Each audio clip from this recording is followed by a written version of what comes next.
کیا برہنہ غسل کیا جا سکتا ہے یا سطر چھپانا ضروری ہے؟ جب پاک ہونے کے لیے غسل کرتے ہیں تو غسل کرتے وقت کیا سطر چھپانا ضروری ہے یا بغیر کسی کپڑے کے برہنہ غسل کر سکتے ہیں؟ نیز غسل کے جو 3 فرائض ہیں کیا یہ فرائض ادا کر کے نماز پڑھ سکتے ہیں یا نماز کے لیے الگ سے وضو کرنا ہوگا؟ عظیم اللہ صدیقی صاحب لکھنؤ سے۔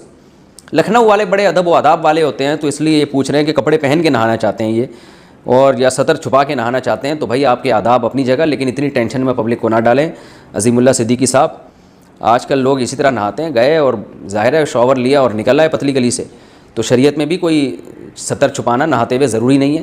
سطر چھپانا لوگوں سے ضروری ہے کہ لوگ نہ دیکھیں، تو ظاہر ہے لوگوں کے سامنے تو انسان نہیں نہاتا نا، نہاتا تو انسان دروازہ بند کر کے کنڈی لگا کے نہاتا ہے، اور پاکستان اور انڈیا میں تو 20 دفعہ چیک کیا جاتا ہے کہ کنڈی لگی ہوئی ہے کہ نہیں لگی، کیونکہ یہاں کنڈیوں کا بھی اعتبار نہیں ہے، آپ کو پتہ ہے۔